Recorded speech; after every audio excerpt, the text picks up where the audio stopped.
Hey, hey, hey, good morning. Happy Sunday. Damn, this weekend is flying by. Ain't it? Hey, Rose, thanks for being here. Thanks for being here. We got some good stuff to talk about this morning. When I tell y'all, this is gonna be probably one of the messiest videos. So we got to get into this damn tea, child, because Lord, Lord, Lord. Baby, we got to get into this tea. All right. Everything said in the video is alleged and in my opinion and is used for fair use and entertainment. Y'all forgive me if my voice seemed a little too deep this morning. I slept in a little bit this morning because we got in a little late.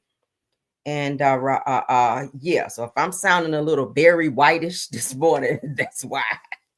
Because my voice is still in sleep mode. All right. Oh, I mean put that up there too. That's no tea. Damn. Ooh, so y'all see my thumbnail. You see my description. We're gonna be talking about Birdman and Tamar at Verzuz, honey, because it was a whole mess with that. We're gonna talk about hold up. The hell? Yeah, that don't look right. Yeah, let me take that out. Whoa. Latrice and Cliff Rodgers, honey, are getting sued. Ooh, and we're gonna look at it because I got the court documents. Okay. And the Osefos are facing deportation. We're gonna take a look at Towanda'S wedding because we got some pictures in case y'all catch out with her sneaky thieving ass. And then we're gonna look at some marriage license here. Let's see, can I fit it on there? All right, we'll do it like that. Cause child. All right, boom. All right, so I had to update that because child, I don't know what the hell I was typing so fast. All right, so yeah, we're gonna talk about Birdman and Tamar at the Verzuz. Okay, at the Verzuz battle. Cliff and Latrice Rodgers getting sued. The Osefos deportation. Towanda'S wedding, and we're gonna also look at marriage license for two people. All right, I'll tell you later. Let me go ahead and send it over though. Because child, they had a whole big mess going on online about that. So these people don't posted their marriage license. I said, child, is it that serious? I ain't about to prove shit to nobody where I gotta be posting my damn marriage license. But go off. Go off. Okay. But thank y'all for being here. I really appreciate you all. Let me get my stuff up, y'all. I usually be ready. Y'all know me. Y'all know me, honey. All right, let's see. There we go. Boom. All right, let's get it. Thank y'all for being here. So let's go ahead and get into the mess of the mess. Y'all ready for this? For those of you that did not get to watch the Verzuz battle, it's plenty of videos out there where y'all can go and catch up on that. Yeah, it was a lot. It was a lot. There was a few people that were supposed to be at the Verzuz that were not there, mainly because they don't fool with certain people that were there. We're gonna talk about that because we have all the deets on that. Okay, but before we do, we're gonna go ahead and get into these wedding pictures with Towanda. Y'all know Towanda got married. They've been talking about it on the show. So I ran across these pictures. I said, oh, let's just talk about it and or see this wedding. All right. So she chose lavender, which is a beautiful color, by the way. All right. Beautiful color. It was given Coming to America-ish. I don't know. But whoever the decorator was, shout out to Freddie O for the pictures.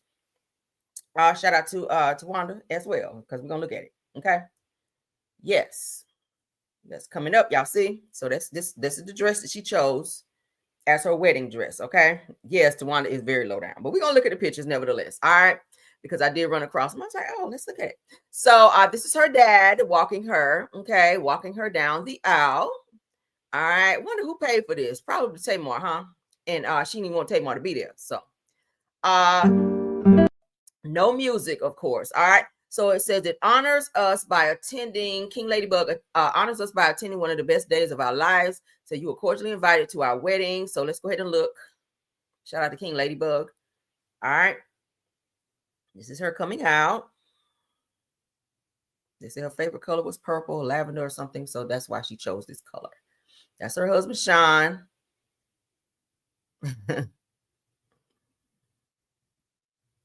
Okay. Let me see if it's still music. Yeah, no music, child. I ain't editing nothing today.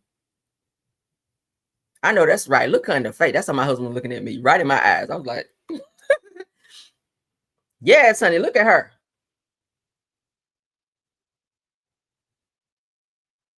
That's Towanda'S daughter. I don't know why she chose that hair, but all right, let's continue. Okay. All right, so that's them coming out of the venue from being married. I don't know why they didn't choose maybe black tux. I don't know. But that's them, child. All right. Y'all know this is Towanda'S second marriage. She was married to Andre first. All right. Her kid's father, Andre. Y'all remember Andre from seasons ago on the show. Okay. So this is her getting ready. That's her daughter behind her. All right. So this is the now husband, Andre. Not Andre, but Sean. Okay. Oh, daddy, hot stepping in. He still looks good. Shout out to the dad, man. No music. So I think that's everyone gathering to go in. We just being nosy, child. I ran across the pictures. I was like, oh, we're gonna look at this today, honey. All right, it's tea. All right. Mm-hmm. Okay, so this is her. No music. So that's the cake is cute. It's cute. With the psychedelic. I think the cupcakes definitely should have matched the cake. Okay. Should have matched the cake, but it looked a little psychedelic to me, maybe because I'm just so, I don't know. I got a little, my bougie side is saying that the cupcakes probably should have matched the wedding cake. Okay. Yeah, it should have been lavender. All this should have been lavender. And you still could have had your different flavors underneath your lavender icing. That's just how I would have done the shit. Okay. And just still kind of decorate the top. But go off, honey. That's how she wanted it. That's how she wanted it. Okay. So she gave her people some choices, honey, in different flavors of cupcakes, which is very nice. Okay. But I think that's cute. The cake is definitely cute. The decor is cute. The venue is cute. Okay. We'll take it. What y'all think about it? Let's keep going. So she's showing her ring. Okay, we're just being nosy, child. Let's see if there's any more. I think that's where they're practicing.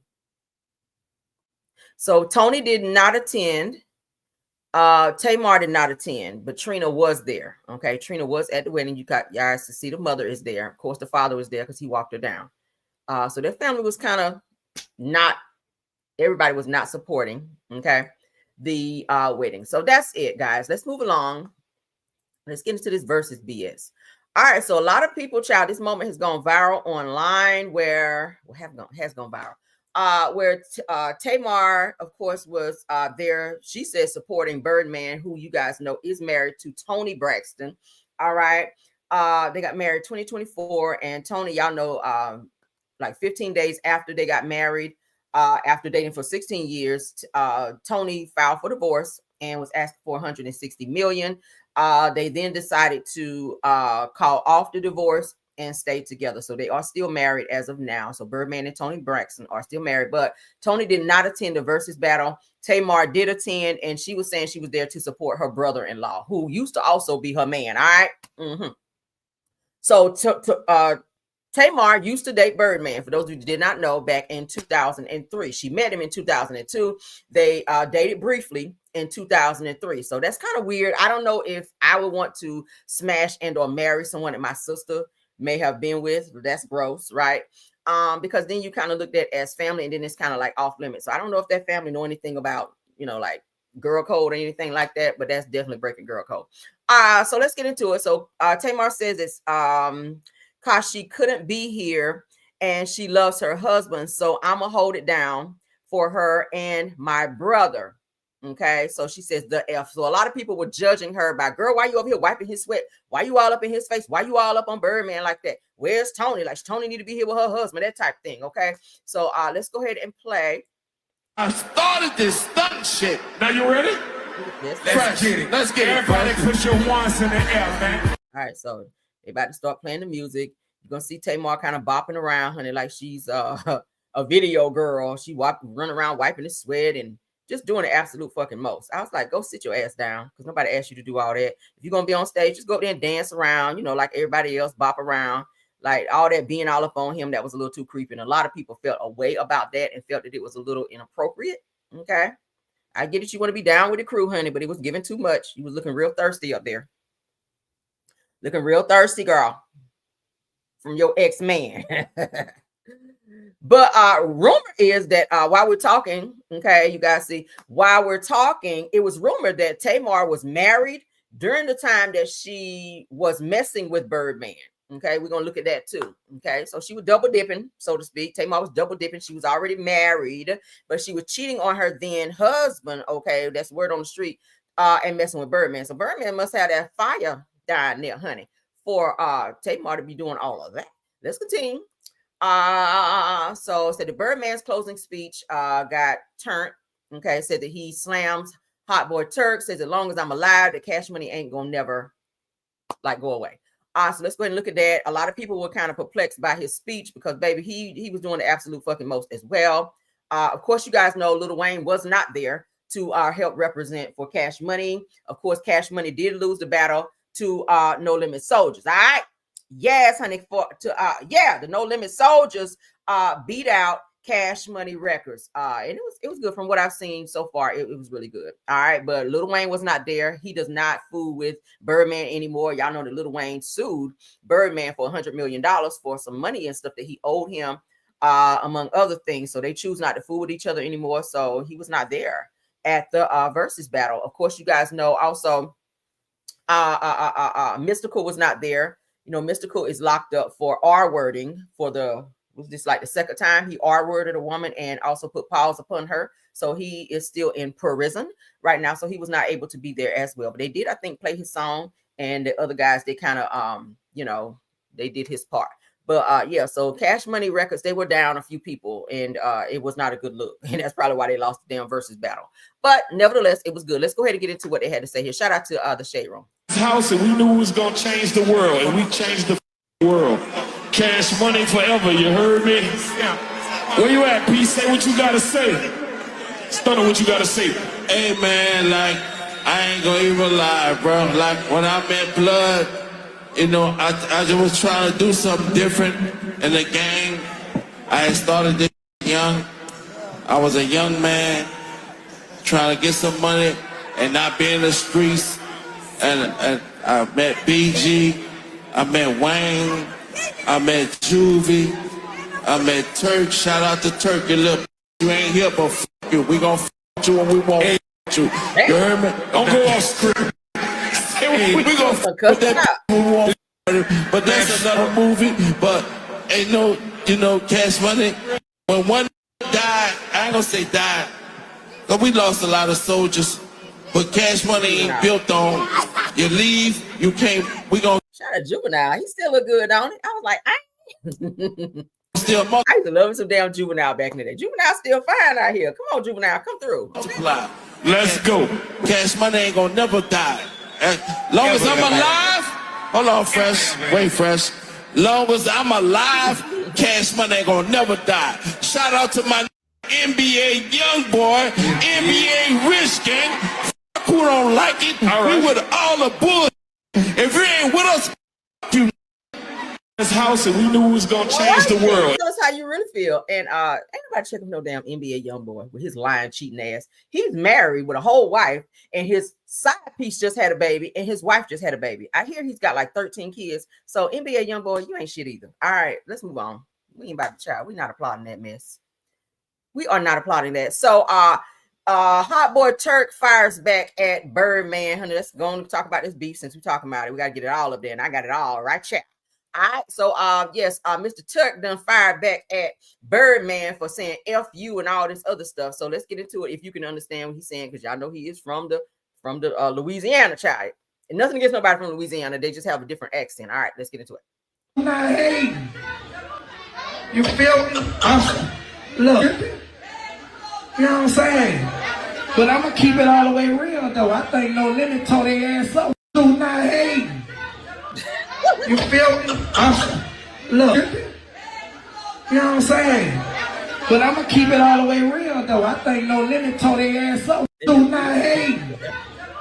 So he was repping for No Limit, which you guys know he is kind of linked to Cash Money Records. So it was kind of like a little low-key diss to Birdman and them, because, you know, you're supposed to be repping your people, but you were repping the other side who they were actually against. So it is what it is. I hope they don't have no huge beef or no mess behind this, but just keep it at words, honey.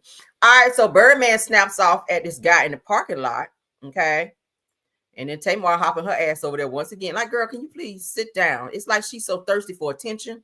Like, you didn't even have to get in the middle of that. She's doing all that hollering and carrying on. So this guy here was trolling. They said he's some type of shoe shiner who was trolling Birdman in the parking lot after Verzuz. And Birdman pops off at him and kind of threatens him a little bit, telling him find something safe to play with, or somebody safe to play with, or something safe to do. So let's get into it. I got the best thing since taking ice cream. It's real. Find you something safe to play with, please. What? No. Find you something safe to play with, No. bro. Look, can I get a picture, bro? All right. Everybody good. What you doing? Right down, back down. I got that whole thing. Find you something. So Tamar said, no. She's telling Birdman to calm down, like pipe it down. She said, nope, everybody's good. Okay. All right, let's move on. So let's get into. All right, I do have a video where they called. Did I move it? Hold on. I do have the video. Hold on. Because I gotta show y'all everything. So I do have the video where Birdman called Tony, and Tamar was right there as well. I'm like, girl, can you get out that conversation? Give me a second, because I do have it saved. Yeah, I can't show y'all that without showing y'all that, because it all go together, right? Hold on. All right, boom. Okay, yeah. Let me get that pulled up for y'all. How silly of me. I thought I pulled it up, trying to hurry up, child. Hold on. Here we go. Boom. All right. Let's go ahead and play that one now. We're going to get into this Tamar business.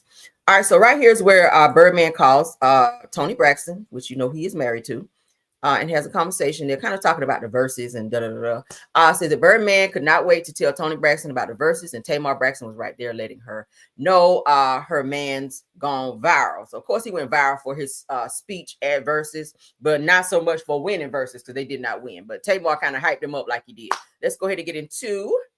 Hey. You killed it, man. Baby, I was trying to go crazy. I wanted to call him. Tony, the number one trending topic. I tried to tell him, I show him. He don't know what that is. I'm like, I don't know that. bro, you the number one trending topic in the world. Come on, Tony Braxton. Oh, she good. Good fan talk. TV, stop. Stop acting like you all that, baby. Because Don't say that, because she is all No, that. she is all Look at that big old beautiful house you done bought my sister. She all that. She all that. You all that. Look at that rich background on the background. Yeah, she like that. Thank Huh? you. You Okay, like that? So About Swiss that. Wait a minute, so Swiss had told him Swiss he say, was like he was like outside of the United States. She look good. World. It was the biggest Verzuz ever. Oh, I would think so. Of course it was. I'm so happy for look you, at brother. her. I She's love so you pretty. so much. Look at this. Look at That's your this. wife. Look at how What? No, the Lord love you a lot. Y'all know. For to Look. give me that, And then give you this. you dig what And I'm then all saying? that. Hey, Give me TV. some of that. Give me some of Yeah, that. TV, stop playing. You look too good. You gonna get somebody. Well, she at home. I know. Bro, you gotta chill. She at home. She at home. Well, that's a fact. That's Look not how cute she who's look. sitting at home looking like Tony Braxton? Look But how Tony cute she Braxton, look. thank God. Lord. Hey. You killed it. Child. Okay. Anywho, Tamar seemed more excited than Tony. Tony was like, yeah, okay, y'all killed it. All right. Tony don't get excited about nothing. All right, so let's go ahead and get into this Tamar news. All right, because I told y'all she used to date Birdman, which is so gross. Like, girl. and then Tony came behind you and married him. Y'all sharing juices, honey. But go off. All right. So as you guys can see, according to Black Atlanta Star, all right, that's coming up. Give it a second. Give it a second. So now we're getting ready to look at what I told y'all. All right, so very shortly after Tamar finished messing around with Birdman, she done ran over there and got with Vince, okay? Because she and Vince were married since 2003 all the way to 2019, okay? So she was messing with Birdman in 2003. She met him in 2002. She probably got a little something before then, but from what's been documented is that she was messing with him during the time that she was married, okay? Mm-hmm. All right, so y'all see this? Tamar Braxton and Birdman. This is her dating chart. So Tamar Braxton and Birdman, June of 2002, said while Birdman has been connected to Toni Braxton over the years, they met each other through Tamar. So weird, you introduced your sister. Said it is rumored that Tamar Braxton and Birdman were linked before he became romantic with her sister, which is Toni. Said, however, it is that is the case. Says that would mean that the singer was not faithful to her former husband, Darrell Allenby. Okay. All right, and this is him. He was a music producer. He was abusive towards her as well. He used to put hands on Tamar. So that's probably why she probably checked out. But he used to put hands on her, and she was with him from 2000 to 2003. But Tara, so after she left him, she got with Vince, as you guys can see up here. Okay, she got with Vince. All right, but she was with Birdman, and she's known Birdman since 2002, and she dated him briefly in 2003. Okay. So just to let y'all know how they sharing juices over there. I could not, honey. Let's go ahead and show y'all the see 2003. Birdman briefly dated younger sister Tamar Braxton during a period which both were rising fast in different music lanes. Though short-lived, the relationship was a blip in hip-hop meets R&B crossover tales. All right, you can Google that. It's out there. Okay, y'all know I ain't gonna make up shit for no clicks and views. We ain't gotta do that over here. All right, but let's continue on. Somebody about to be deported, they're saying. All right, let's get into the Osefos. Child. Let's get into the Osefos, honey, because they're saying they may be deported after this whole case is over from the fraudulent activities. All right, because you know they are Nigerian. So Wendy, Real Housewives of Potomac, Wendy and Eddie Osefo could be deported from the U.S. after their fraud arrest. Y'all hear this? This just hit 4 hours ago, according to the Real Housewives Zone. Real Housewives of Potomac said that the arrest of Real Housewives of Potomac stars Dr. Wendy Osefo and her husband Eddie has sparked questions about whether the Nigerian-born pair could be deported. Said the U.S. Sun has exclusively spoken to law enforcement sources at the center of those questions, and they have clarified that they're where things actually currently stand rather with the couple and immigration and customs enforcement. Ooh, this might be serious, y'all.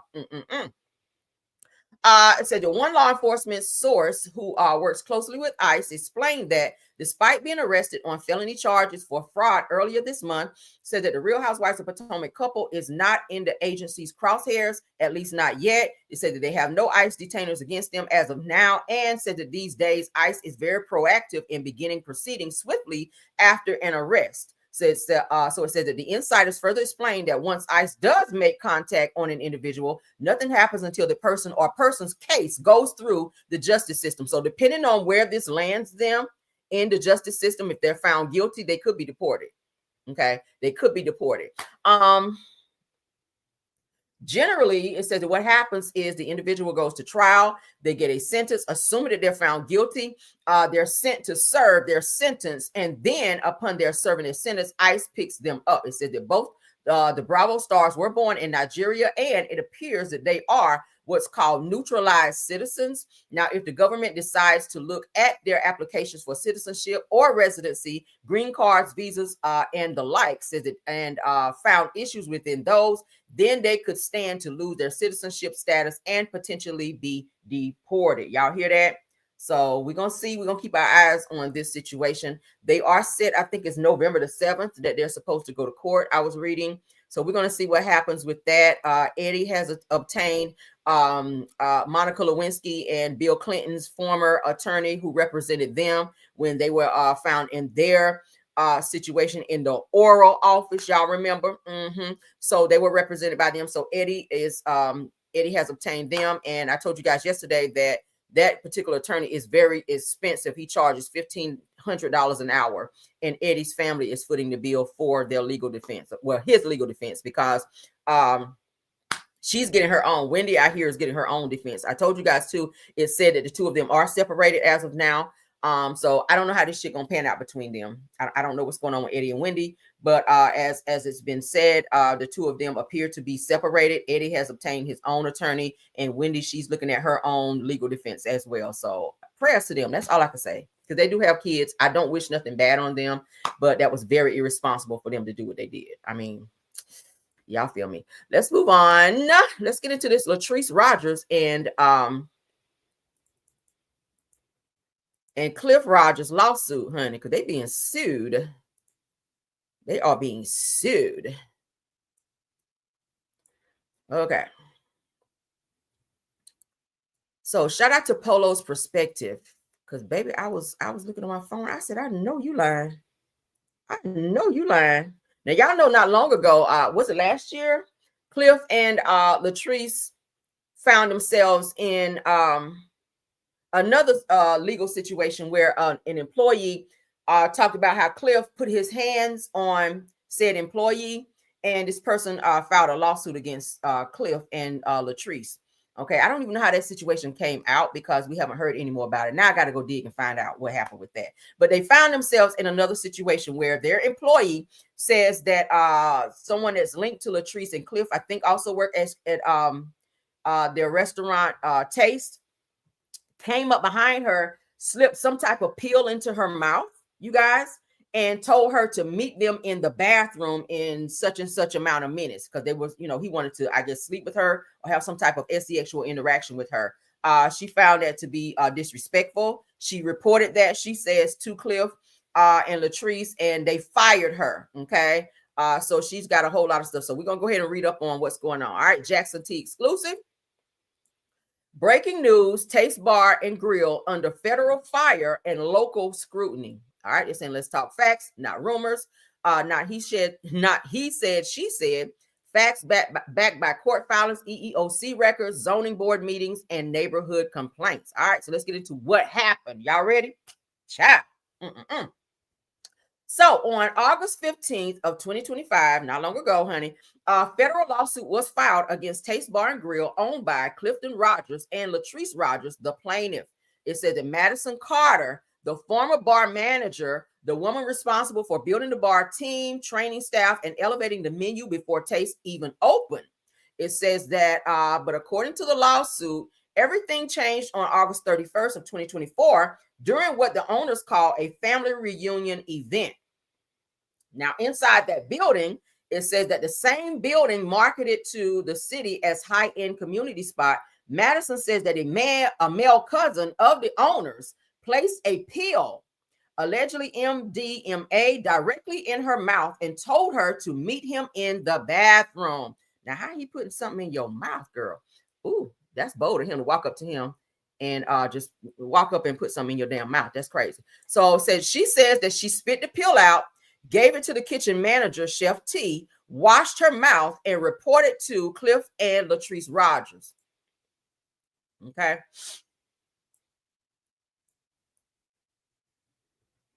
Okay.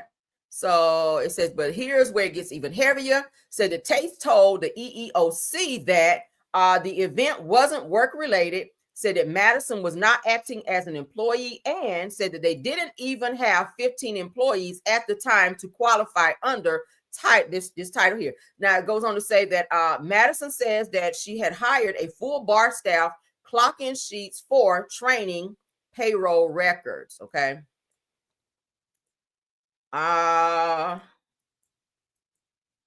Shout out again to Polo's perspective. Now said the employees clocked in for August 28th through 29th trainings and August 31st event. Now, by her count, there were 12 bartenders so far by August the 25th. Now, it said that she was an hourly wages and bonus structure. So now the case isn't just about the alleged drugging incident. It's about retaliation, sexual harassment, and hostile working environment, wrongful termination, unpaid wages, plus overtime violations by the FLSA, and emotional distress. They said that this is not a small-time spat. This is a federal battle in the Southern District Court of Mississippi. So she's going after them full speed ahead, honey. This is not a good look. This says, and now this week's update, zoning and neighborhood uproar. Now, in a package meeting on October 22nd of 2025, The Jackson Planning Board faced standing room only crowds over Taste rezoning requests in the North. Y'all bear with me. Hold on.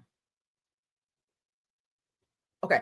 For our Fondren neighborhood, Taste requested to build 9 residential units intended as Airbnbs on top of its existing restaurant. Now, residents shouted loud music, illegal parking, traffic late at night. The establishment that they view not as a bar and restaurant, but a nightclub in disguise. Because y'all know they said they had some rooms upstairs, kind of like Airbnb-ish. Like if you get drunk or you can't make it home, you can go upstairs and kind of like rent out this little Airbnb-ish type thing for the night so that you don't have to drive drunk. I mean, but there are, you can Uber or something like that somewhere versus doing all that. But that's where her husband, Cliff, been staying. Y'all saw that on the show. Cliff ain't been coming home. He's been staying in the Airbnb rooms in top of Taste Bar and Grill. Not coming home. So he must have a woman or something up there. But it said that the planning board overwhelmingly recommended denial of the zoning request. Still to be decided, the full Jackson City Council still weigh in, said that this could escalate a hotel room builds or further legal fights. Okay. Says so now the story expands. The same business being sued for alleged harassment and retaliation, now facing community backlash, zoning rebuke, neighborhood quality of life questions, and legal vulnerabilities from multiple fronts.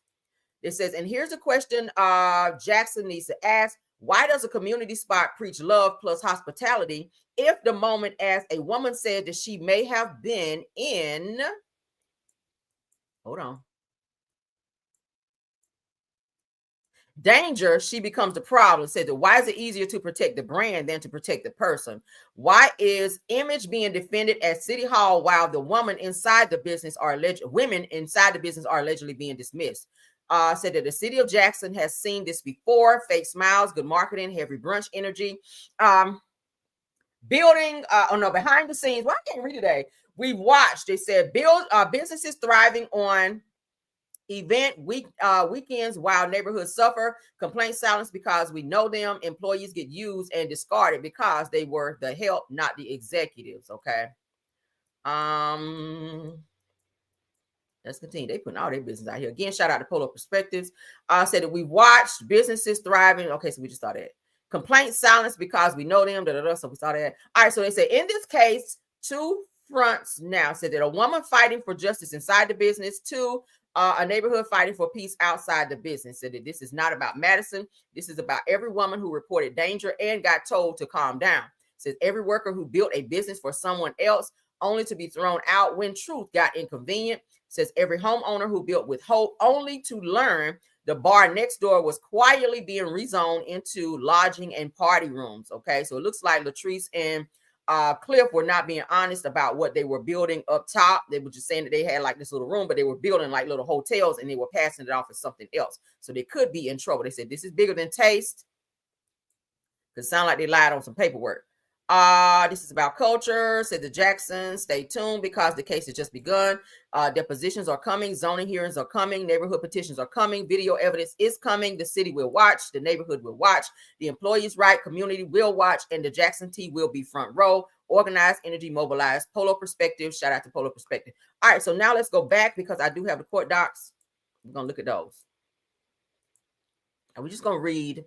I'm gonna read the first, maybe second page. It's 19. I'm not reading all 19. All right, there's no need to. We're just gonna, so you guys can get a gist of what's going on. All right, now the United States District Court for the Southern District of Mississippi, Northern Division. All right, that's the case number up there if you guys want to pull it for Mississippi. All right, case number is 3.25-CV-00617-HTV-ASH, document 1, filed 8/15 of 2025, page 1 of 19. Let's go ahead and get into it. Madison Carter, which is the girl who was the employee of Taste Bar and Grill versus Taste Bar and Grill LLC. Again, that is the civil action number. All right. Complaint, jury trial demanded. Ooh, child, y'all know when the jury trial come out, everything come out. All right, so comes now the plaintiff, Madison Carter, by and through her counsel, Watson and Norris PLLC, brings this action to recover damages for violations of her rights pursuant to Fair Labor Standards Act for unpaid wages or minimum wages and unpaid overtime pay, violations of her rights pursuant to Title 6 or 7 rather of the Civil Rights Act of 1964 for retaliation, violations, and her rights pursuant to Title 7 of the Civil Rights Act of 1964 for SCX discrimination and violations of her rights pursuant to same title, and the Civil Rights Act of 1964 for SCX harassment against the defendant. Why they put that twice, I don't know. Taste Bar and Grill, LLC. In support of this cause, the plaintiff would show unto the court the following facts to wit. The parties, it says that plaintiff Madison Carter is an adult female who resides in Rankin County, Mississippi. Number 2, defendant Taste Bar and Grill, LLC can be served with process by serving its registered agent, Latrice Rodgers, at 350 North Mart Plaza, Jackson, Mississippi, and then it gives the zip code. Jurisdiction and venue, the court has federal question jurisdiction pursuant to the Fair Labor. Let's move on. Standards Act and Title 7 of the Civil Rights Act of 1964. Number 4, the court has subject matter jurisdiction and venue is proper in the court. It says that number 5, plaintiff filed a charge of discrimination with the EEOC on October 18, 2024, a true and correct copy of which is attached to or as Exhibit A. Now, the EEOC issued a notice of right to sue on May 19th of 2025, a true and correct copy of which is attached as Exhibit B. Plaintiff timely files this action within 90 days of receipt of her notice of right to sue. Statement of facts, number 6, the plaintiff is a 24-year-old female resident of Rankin County, Mississippi. Number 7, plaintiff was hired on June 3rd of 2024 as a bar manager at Taste Bar and Grill, LLC, TBG. Number 8, TBG is owned by Cliff and Latrice Rodgers. Number 9, around the end of May 2024, Mr. and Mrs. Rodgers offered plaintiff employment at TGB, which is Taste Bar and Grill, as the bar manager. Number 10 says that Mr. Rodgers and plaintiff agreed that Mr. Carter would be paid, I think they meant Miss Carter. Miss Carter would be paid $20 an hour and would receive a bonus for designing the drink menu, hiring all bartenders, and training the wait staff. Number 11, August 31st, 2024, plaintiff worked at an event catered by defendant for the Rodgers family reunion. All right. Did I miss a page? Let me see.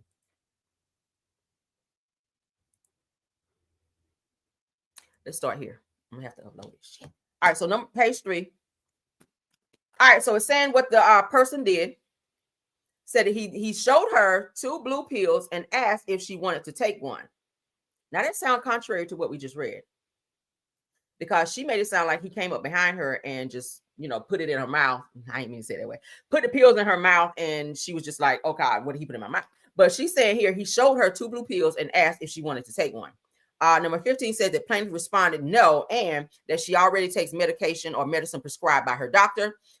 Says that number 16, Mr. Antonio Rodgers, which is related to Cliff, then said, "Do you want one of the X pills?" So he was trying to give her ecstasy or MDMA. Okay. Let me find out. He just slipped the ecstasy pill in her mouth. Now it says that plaintiff declined and went back behind the bar to make a few drinks.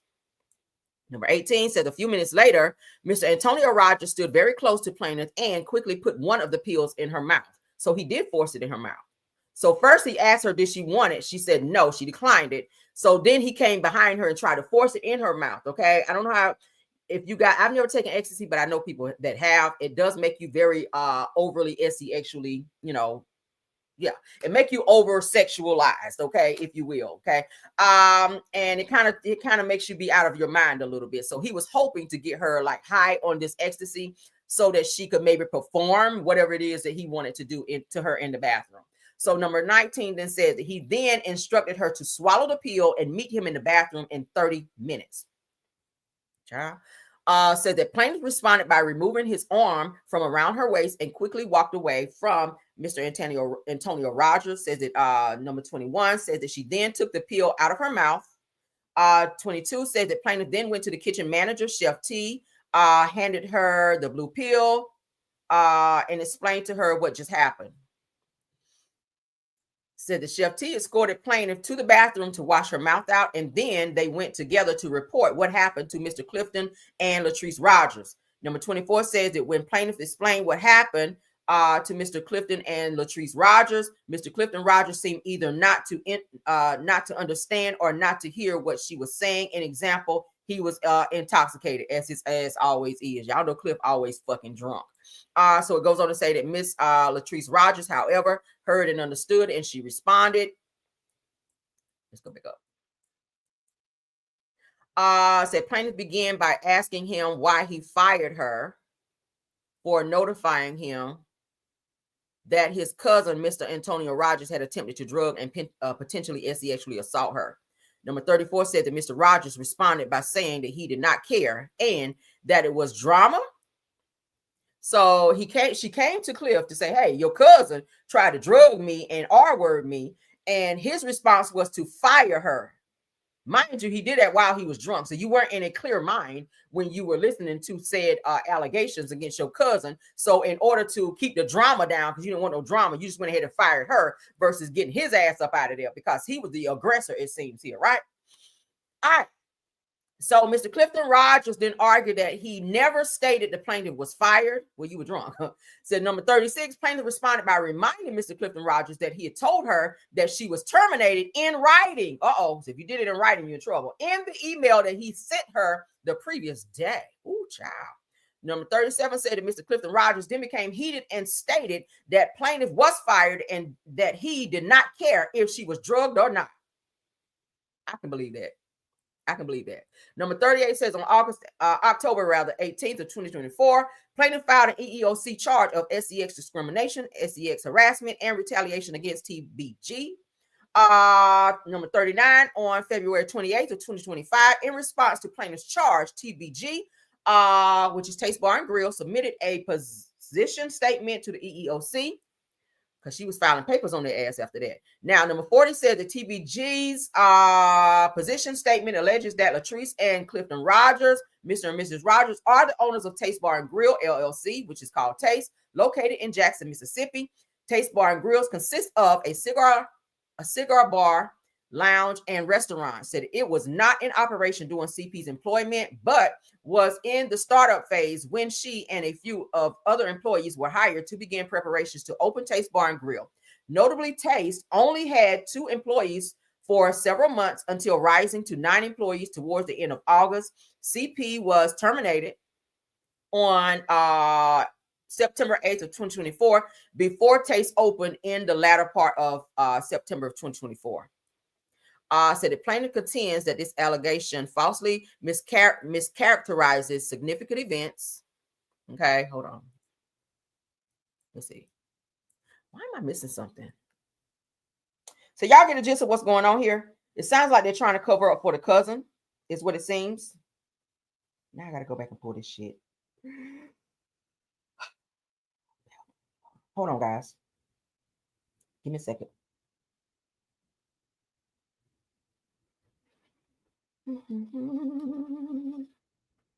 Let's see, can I find it?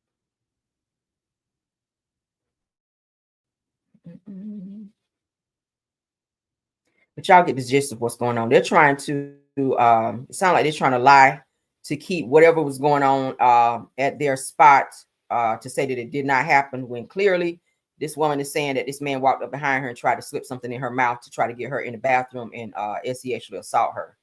Is what it gives. Okay, so here we go. All right, so hold on. All right, what number are we on? Let me go back. All right, so number 41. Let me find it. I'm gonna read it from here. I hope you guys don't mind, so we can get through it, okay? Because it's like 19 pages. I'm gonna read as much as I can. We're not gonna read all 19, but just enough so you guys will know what's going on. All right, hold on. Ooh, 42. Hold on. Child. And it's cutting it off. All right. So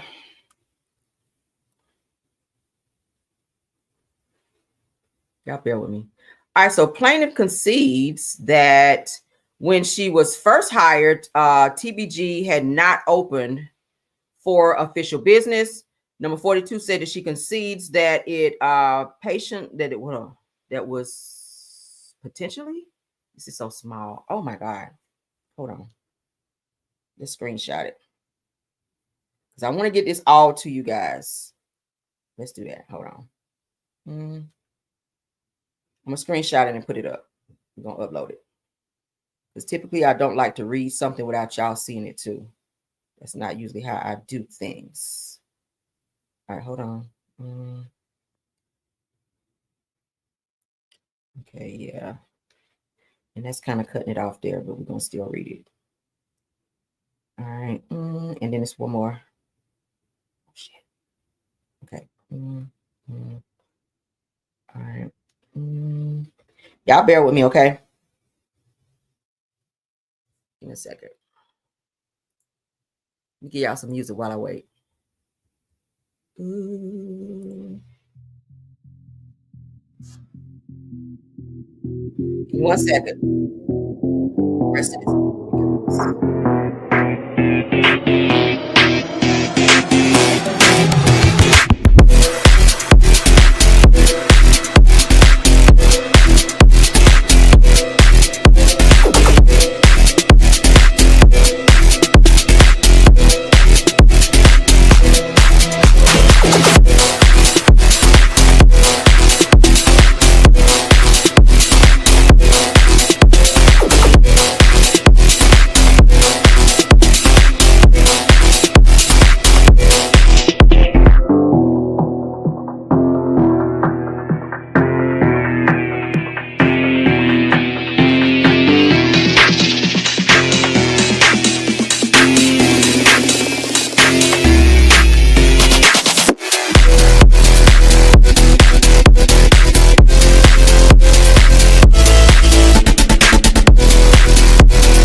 So now I'm going to upload them and then we're going to read the rest. I said I'm not going to read all of them, but hell, I might as well, right?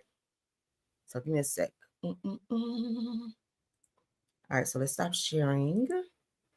And then let's get the rest of them up. Because child is juicy. All right. So some of this got cut off, but we're going to read as much as we can, okay? All right.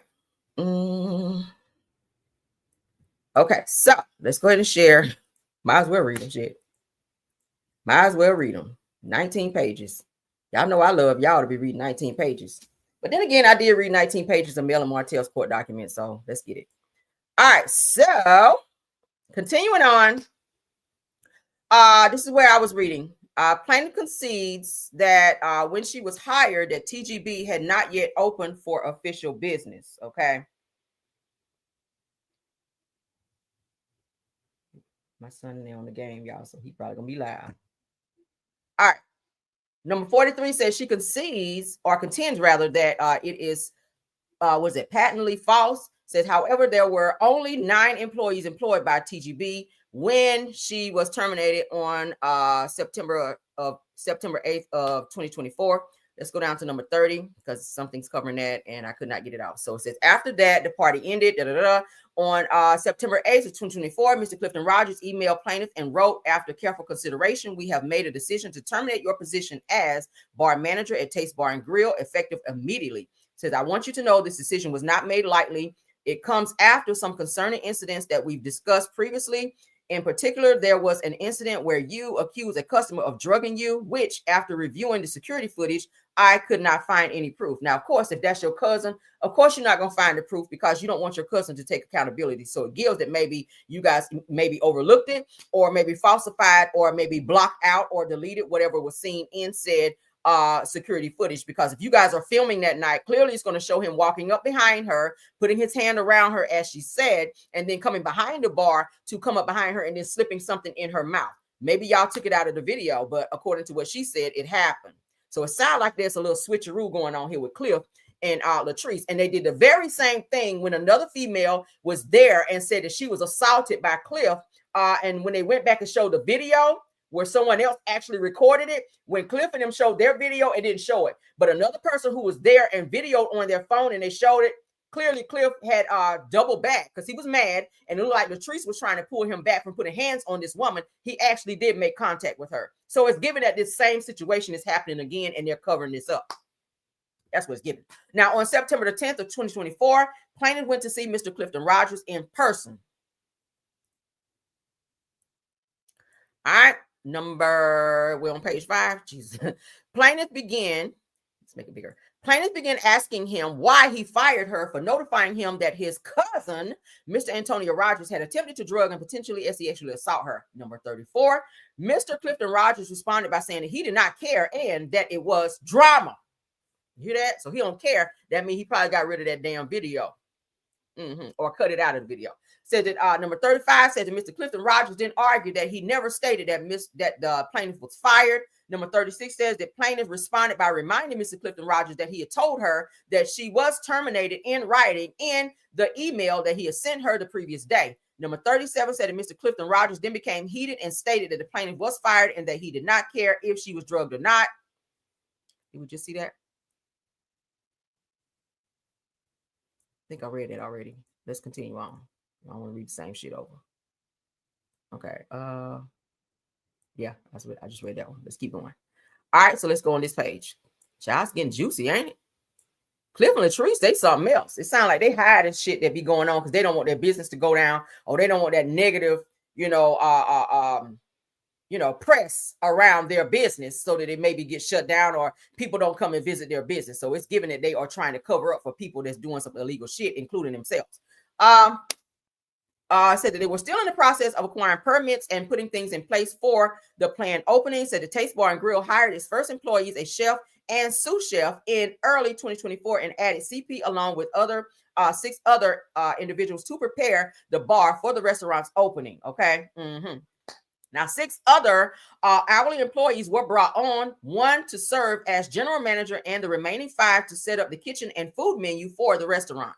All were at-will employees during charging parties, employment, and at the time of her discharge, Taste had a maximum of 9 employees. Table said that since September 11th, 2024, Taste has had over 15 employees. However, at no time during 2023 or 2024 did Taste meet the 15 employees. Said that Taste had 15 or more employees for each working day in only 15 weeks of 2024 and 0 weeks in 2023. Said that there's a threshold to qualify as an employer under, y'all see the title. Said that for purposes of title, I think it's 7, an employer is defined as a person who has 15 or more employees for each working day in each of 20 or more calendar weeks in the current or preceding calendar year. It gives the statute there. Now, prior to and through the time of charging parties, discharged on September 8th of 2024, Taste Bar and Grill, LLC, had a maximum of 9 employees, each of whom were brought on board to assist in setting up the restaurant and bar. While Taste and Bar eventually hired more than 15 employees for its opening on September 20th of 2024, Taste did not employ 15 or more employees for each working day in each of 20 or more calendar weeks in 2024 or 2023. As such, Taste Bar and Grill was not an employer under the title you guys see in 2023 or 2024, and same title does not apply to CP's employment. Now, as stated above, plaintiff contends that this allegation is false. We're on track now. Hold on. Which page was that? 7. We're skipping 8. Where's page 8? Where's page 8? Where's page 8? Did they not have page 8? This shit here, when I tell y'all the way they uploaded it, I promise y'all it's not me. I promise y'all it's not me. I uploaded everything they had, and it's really not in order. All right, we're going to continue, though. They said something was still in the process of acquiring permits and putting things in place for the planned opening. Taste Bar and Grill hired its first employees, a sous chef and chef, in early 2024, and adding CP along with other 6 employees to prepare the bar for the restaurant's opening. 6 other hourly employees were brought on, 1 to serve as general manager and the remaining 5 to set up the kitchen and food menu for the restaurant. All were at-will employees. I think I just read. Yeah, that's the same. Why the hell are they repeating this? Weird, right? Okay. Let's go to page 9. All right, an opportunity rather for them to make more money as a side hustle if they choose to do so. So it sounds like they were asking them, did they want to like do events or whatever, or side events? If they did they want to work and do side events or and make more money as a side hustle? That's what it's saying here. Said it was voluntary and it was not a Taste event. So nor was it paid by Taste. So how did they get paid? Anywho, notably, CP showed up for the reunion to bartend alongside Anne Marie LNU, and on the first day of the reunion, said that the 2 of them served and collected tips from guests. Says that on the second day of the reunion, the 2 purchased and served beverages themselves to reunion guests and kept whatever money they made. Okay. As the reunion was a private affair of the Rodgers family and CP was not acting as an employee of Taste during the reunion, CP was not an employee covered by same title that we've been saying during the claimed events of October 31st and or September 1st. Because CP was not an employee covered by the title 7, her charge should be dismissed. I don't think so. But plaintiff contends that this allegation is full of falsehoods, and its conclusion that plaintiff was not an employee covered by Title 7 is false as well. As already stated, there were over 15 employees hired by TBG, which is Taste Bar and Grill, prior to the date of the reunion. In example, August 31st of 2024. As visual evidence and personal accounts can attest, it was evident to all in attendance on August 31st of 2024 that the event was being held at Taste Bar and Grill, and in that regard, it was a Taste event, although it had not officially opened yet. Number 59 says that attendees at the event were required to pay for their meals at TBG. In example, it was not free. The food served to the attendees was TBG food, and the money earned by TGB earned at the event went to TGB, which was Taste Bar and Grill. All right, moving along. All right, page 12, we're on 82. Says after 30 minutes later, Mr. Rodgers approached plaintiff and demanded plaintiff explain again what had happened. Number 83 said that plaintiff again explained to Mr. Rodgers what had happened previously. An example that Mr. Antonio Rodgers had attempted to get plaintiff to take a pill, in, i.e. apparently MDMA, with the likely intention to then sexually assaulting her in the bathroom. Now, at that point, Mr. Clifton Rodgers became heated and yelled at the plaintiff, should have told him only, okay, that the plaintiff should have told him only. So why is it that she can't tell whoever she can if she felt scared or whatever the case may be? So the fact that she told the person in the other chef, okay, y'all remember we read just now that she went and told the other chef, that made Cliff mad because now other people know about this instead of just telling him so that he can run and cover up said situation. Now there's a witness. Y'all get where we're going with this? Now there's a witness, and Cliff is heated and mad because now what's he going to do? Your main chef now knows about this alleged assault and or person trying to drug another one of your employees. Okay.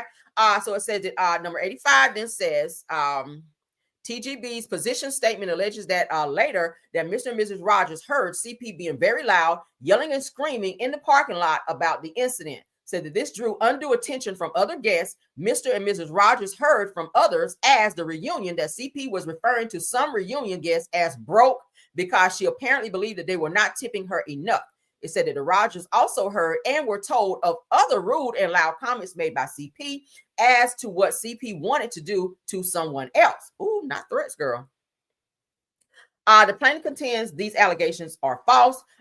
She adamantly denies that she displayed any loud behavior or yelled or screamed in the parking lot as alleged. Number 88 then says that plaintiff contends that it was Mrs. Or Miss Anna Marie, not plaintiff, who made the comments that the guests were broke, apparently because they were not tipping as much as she wished that they would. Number 89 then says that plaintiff contends that she was not inclined to express frustration about the guest tipping because she knew that she was already being paid an hourly wage for her time. So she's saying she was paid. They're saying she was not paid because it was not a Taste Bar and Grill event. Something's not right here, but we're going to get to the bottom of it. All right. So the plaintiff further denies that she at any point made any rude or lewd comments about doing something to someone else as alleged. Number 91 says the TBG's position statement alleges that CP was terminated because of her behavior at the family reunion. However, it was not CP's voicing of a complaint about a guest that convinced Mr. and Mrs. Rodgers that they did not want her to be their bartender at their planned upscale bar and restaurant. But CP's inappropriate comments and loud and crude behavior during the family reunion. It said that CP was also observed drinking and reportedly smoking marijuana at the reunion. It says that, and on one occasion had become physical with Mr. Rodgers by pushing him about 6 feet from behind the bar with an attitude. Ooh, is that on video too? Now, if they got that part on video where she pushed him, but you don't have where old boy came up behind her and slipped something in her mouth, I'm going to know something. Number 92 then says that plaintiff contends that this allegation is false and disingenuous. Number 93 says, as stated or already stated, plaintiff adamantly denies that she made any inappropriate comments or was loud or crude in her behavior during the events of August 31st of 2024. Says, as already stated, plaintiff adamantly denies that she did not make any inappropriate rule. We just read that. Not sure why they put it again. Plaintiff contends that she was told by Rodgers that she was welcome to drink moderately and that she concedes that she drank 2 alcoholic drinks during the event on August 1st of 2024. Okay, so she's working. She's allowed to drink. Okay. So number 95 then said that she said that this did not lead in any way, however, to any of the negative behaviors alleged above. Number 96 then says that plaintiff adamantly contends that the allegations that she smoked marijuana at the event is false. It goes on to say, number 97, similarly, she denies pushing Mr. Rodgers from behind the bar. Number 98 said that there was one incident during the event where Mr. Rodgers, who was... So I'm thinking if she pushed you and put hands on you in an aggressive way, wouldn't you sue her for that? Not sue her, but wouldn't you fire her for that interaction versus coming to you and telling you that somebody tried to drug her and R-word her in the bathroom? Weird, right? Obviously was quite intoxicated at the time, went behind the bar where plaintiff was, and plaintiff had to maneuver around him to continue working, but she never pushed him or showed attitude as alleged. So she said she never touched him. He's saying she did. Let's continue. Number 99, notably, plaintiff asserts that she is a petite woman and Mr. Rodgers is a tall and large man, and it would nearly be impossible for her to physically push him 6 feet if she had tried, which she did not. So she's denying. All right, number 100 says TGB, which is Taste Bar and Grill. Position statement alleges that upon reflection after the reunion, the Rodgers questioned if CP behaved as she did as a private event or of family members, says how she could be trusted to be a good representative of Taste when it opened. Says, simply put, they found her behavior did not meet the standards as they expected of Taste Bar and manager as their soon to open restaurant/bar. Says, for these reasons, on September 8th, 2024, CP was terminated as her behavior did not align with their expectations for Taste Bar and Grill. Says, as Taste clearly had legitimate concerns that CP's behavior could result in negative and underwhelming or unwelcoming rather experience for Tay's target clientele, that it had a legal non-discriminatory basis for CP's discharge, and her charge could be or should be dismissed. Number 101 says that plaintiff contends this allegation is false. Number 102 says that it is noteworthy that none of the false allegations made in TBG's position statement were listed in Mr. Rodgers' termination letter on September 8th of 2024. Number 103 says that rather, as referenced above, Mr. Rodgers vaguely referenced that some concerning incidents that we've discussed previously. Says in particular, there was an incident where you accused a customer of drugging you, which after reviewing the security footage, I could not find any proof. If it happened there, it should be on video. I'm just saying. If it happened in your establishment, it should be on fucking video. But number 104 said it thus, by his own admission, Mr. Rodgers terminated plaintiff in retaliation against her for reporting the incident as sexual harassment. Number 105 says regarding Mr. Rodgers' reference to previous discussions, the only previous discussion described, they did it again. Let's go down to number 105. They repeated it again. I'm sorry. 106, the above allegations attempt to turn the spotlight of disapproval onto plaintiff is outrageously disingenuous and utter projection, said at 107. Plaintiff was an employee of TGB under Title VII, says she reported SEX harassment at the TGB function, and she was subsequently retaliated against and terminated. I believe that happened because this is a whole nother incident that kind of aligned with this same bullshit that we read right now. Number 108, plaintiff further contends that there was a significant number of work hours, both regular weekly hours, work hours, and overtime hours for which she was never paid. Cause of action says that count 1, violation of Fair Labor Standard Acts. Number 109, plaintiff realleges that and incorporates all avertments set forth in paragraphs 1 through 108 above as if fully incorporated herein. Number 110 says that plaintiff was non-exempt employee and subject to the provisions of the Fair Labor Standards Act as it pertains to whether or not plaintiff was entitled to a minimum wage and overtime pay for all overtime hours worked.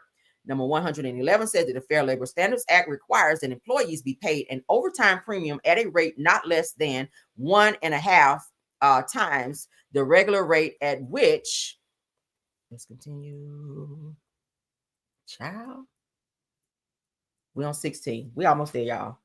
Ooh, my nose. That they are employed for all hours in excess of 40 hours in a work week. All right. Then it gives the statute there. Number 112, plaintiff has not been properly paid a minimum wage and overtime compensation under the Fair Labor Standards Act as a rate of 1.5 her regular rate of pay. Number 113 then says that the acts of the defendant constitutes a willful intentional violation of the Fair Labor Standards Act and entitle plaintiff to liquidated damages and attorney fees. She about to get a nice bag. Y'all see that? She about to get paid. Count 2, violation of title. Number 7, retaliation. It says that number 114 says that plaintiff realleges and incorporates all avertments set forth by paragraph 1 through 113 above as if fully incorporated therein. Number 115 then says that defendant retaliated against plaintiff for reporting the incident of sexual harassment. Number 116 says that the effect of the events described above deprived plaintiff of equal employment opportunities in retaliation for exercising his federally protected rights. Number 117 says that the unlawful actions of the defendant complained of above were intentional. Number 118 says that the unlawful employment practices described above were done with malice or with reckless indifference to the federally protected rights of plaintiff. Number 119 then says that plaintiff is entitled to protection from retaliation from making complaints or charges of discriminatory or discrimination pursuant to Title 7 of Civil Rights of the Civil Rights Act of 1964 as amended. Okay, then it shows the statute here. You guys see that here. Number 120 then says that the acts of defendant constitutes a willful, intentional, and violation of Title 7 of the Civil Rights Act. It gives that. And entitled plaintiff to recovery. Oh, she about to get a check. Let's go back up. of damages. Both are pecuniary and punitive in nature. Counts 3, violation of Title 7, SEX discrimination. 121 then says, we're on page 17, guys. Plaintiff realleges that incorporates all avertments set forth in paragraph 1 through 120 above as if fully incorporated herein. Y'all still here with me? Shout out to the 290 in the building. Number 122 then says that defendant discriminates against plaintiff because of her SEX female base of or on the facts identified above, which constitutes violation of Title 7 of the Civil Rights Act of 1964.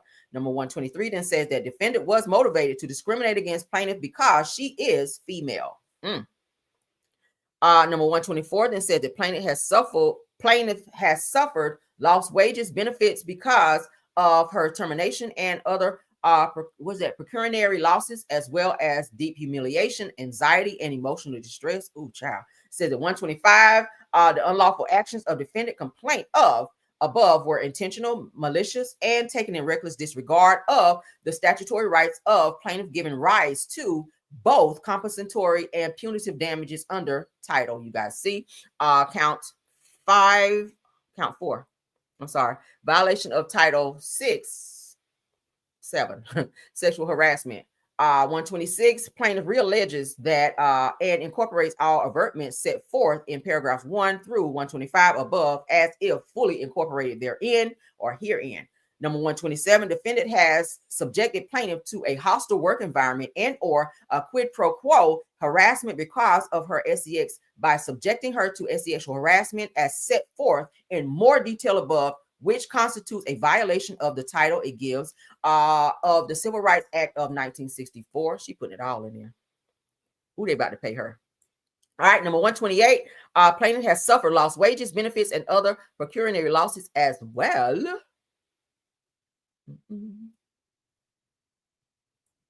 As deep humiliation, anxiety, emotional distress. Number 129 then says that the unlawful actions of defendant complained of above were intentional, malicious, and taken in reckless disregard of statutory rights of plaintiff. Count 5, tort of outrageous intentional infliction of emotional distress. Number 130, plaintiff. We're on page 18. We have one more page after this, guys. Hang in there. Number 130 then says that plaintiff realleges that and incorporates all avertments set forth in paragraphs 1 through 29 above as if fully incorporated herein. Number 131 says that by their actions, the defendant have intentionally inflicted emotional distress upon plaintiff. Number 132, the defendant actions have been such to invoke outrage and revulsion. Number 133, the defendant's actions are malicious, willful, wanton, grossly careless, indifferent, and reckless. Number 134 says that the effect of the defendant's actions on plaintiff were reasonably foreseeable. Wow. Number 135 said plaintiff has suffered injury as a result of the defendant's actions. Now, 136 says as such, plaintiff is seeking an award of compensatory damages in a distress upon plaintiff. It skips down again. What is that? 136. Let's go down. 137. In addition, the defendant's actions were done maliciously with the intent to cause plaintiff injury. Says as such, plaintiff is entitled to an award of punitive damages against defendant Baguette in amount to be determined by the jury. Prayer for relief is the last page. Okay. Wherefore premises considered, page 19, you guys. Consider plaintiff respectfully prays that upon hearing of this matter by a jury, the plaintiff be granted the following relief in an amount to be determined by the jury. 1, unpaid minimum and overtime wages. 2, back wages. 3, reinstate or future wages of or in lieu of reinstatement. Number 4, compensatory damages. Number 5, punitive damages. Number 6, liquidated damages. Number 7, attorney's fees. Number 8, lost benefits. Number 9, prejudgment and post-judgment interest. Number 10, costs and expenses. And number 11, such further relief as deemed just and proper. This, the 15th day of August 2025.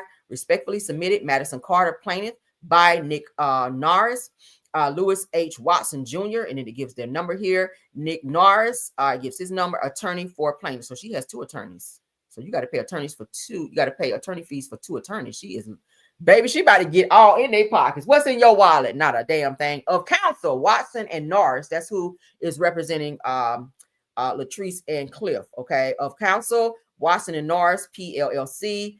Gives their address, okay, telephone number, fax number, and email. So that's it, guys. So it looks like there was been some covering up. This person says she was assaulted and almost actually assaulted by way of someone trying to put a some ecstasy in her mouth. It's got to be on camera. If y'all were filming, it's got to be on camera. What y'all think? What y'all think? Ooh, child. But yeah, so there is a video. There is a video out there. Let me see, can I find it right quick before we get off here? Where Cliff was looked like he was fighting. Let me see, can I pull it? I hope they didn't take it down. Let's see.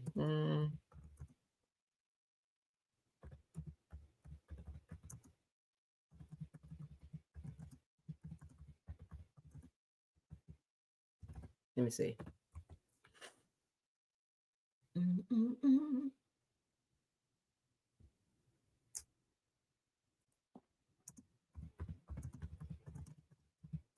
Knowing them, they probably had the damn videos taken down. They don't want nothing negative about their little bar and grill, honey. But I'm gonna see if somebody still got it up. Let me see.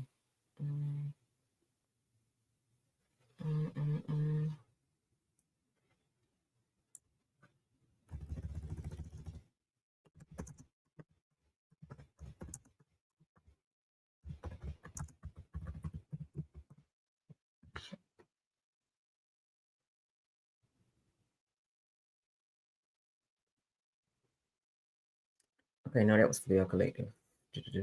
Let's see.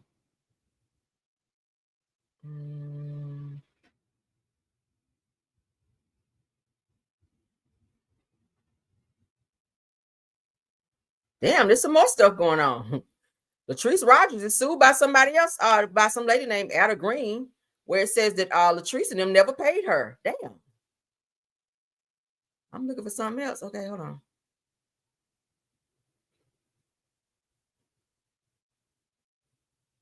Look like they might have taken this video. I'm gonna search for this video. Oh, I'm gonna find it. And when I pop back on, I'm gonna have to show you guys. It's out there somewhere. I'm gonna find it though. I'm definitely gonna find it. Because you can see Cliff in the video where Latrice is pulling him back from trying to hit the lady. So he's actually charging at her. He's charging at this lady. Okay. Yeah, I'm gonna find the video. Damn, Latrice. Let me find out y'all not paying y'all employees. So I can't find it now, but I will find it. Take my grill, aka. Hold on. Was that it? Let me see.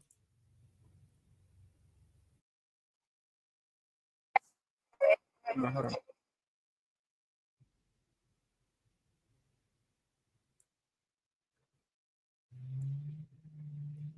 Hold on, y'all.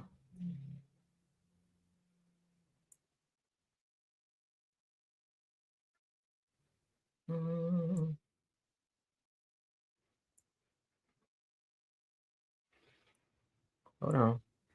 Ooh, I want y'all to see this so bad. I'm like, hold up. Okay, boom, boom, boom, boom. It's the girl right here. I knew I was gonna find it. I knew I was gonna find it. Look at the Lord. All right, let's share.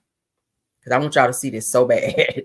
This is not the first incident where somebody had their, and he always have this energy for girls. Not sure why, but this is Cliff Rodgers, Latrice Rodgers' husband. All right. Shout out to, who is this? Melisha Marie podcast. Shout out to her. All right. So we're gonna look at it. Let's make it big. Okay. So let's go ahead and play it. This is the young woman that's crying. She also filed a lawsuit against Cliff and Latrice for him putting paws on her as well. Let's go. Let's get into it. I have never been as humiliated and demeaned and belittled as I have for working for. So she says she was punched by Cliff, you guys. Latrice's husband. She was punched by Cliff. Let's get into it. A Black-owned business that y'all praise so fucking much in this fucking city. Like, literally, tonight, the owner of Taste Bar and Grill, my former employer, punched me in my chest.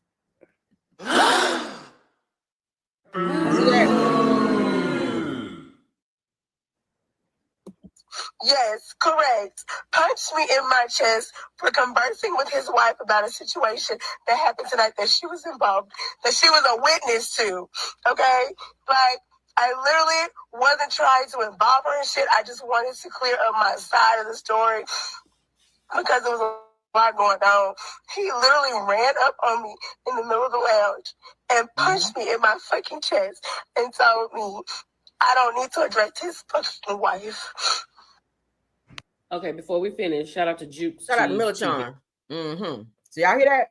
That's all we're gonna play. I just want y'all to hear that there's been an incident there before, and that young woman also filed a lawsuit against Cliff and Latrice for being assaulted, and that was seen on video. Yeah, there's video. There's a whole video out there of it. Okay, she was punched by Cliff. Okay, he ran up on her. Now in the video, it shows where they are having some type of back and forth. Thank you so much for the super sticker. Cassandra said the wonderful research on court documents said that this gives true light as to what is really going on in Cliff and Latrice.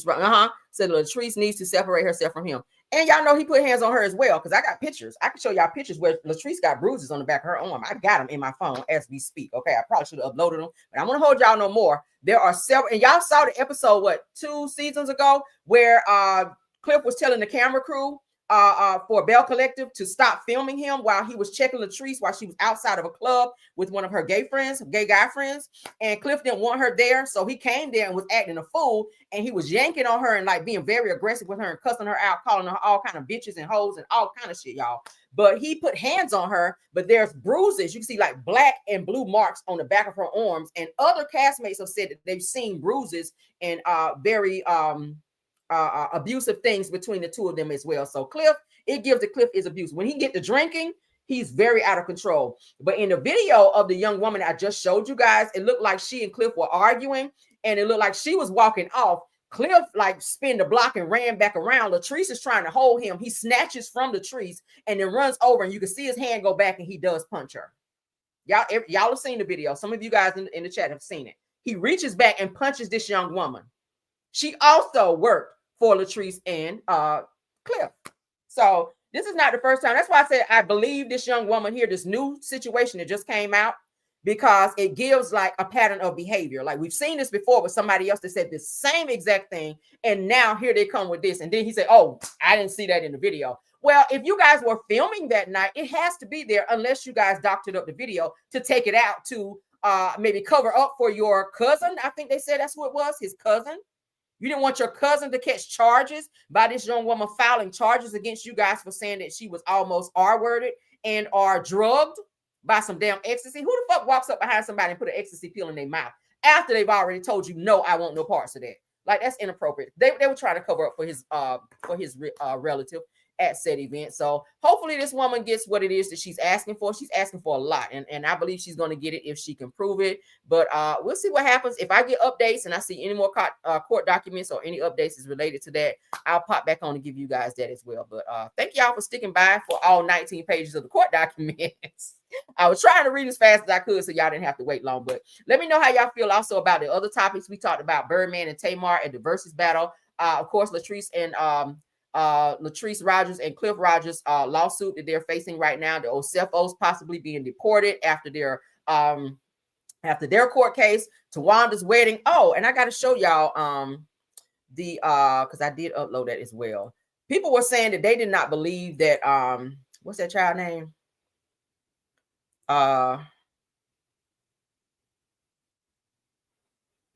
That's their marriage license. I'm gonna go ahead and show it because they put it out there. It's public information now. Shit. Before we go, Miss Netta, and old boy. So people were saying they don't believe the two of them are married. So Miss Netta, y'all know who Netta is, Joe Netta as they call him, posted their marriage license to show that they are indeed married. Okay, so as you guys can see, certified copy, county number, it has it there, marriage certificate, state of Georgia, Muskogee County. To any judge, magistrate, minister of gospel, or any other person authorized to solemnize, said that you are hereby authorized and permitted to join in holy matrimony, Joe Eddie Robinson Jr. Okay, that looks a little sus right here. They might need to correct that. And Rolanda's child, Darrell and Alexander. So y'all know, yeah.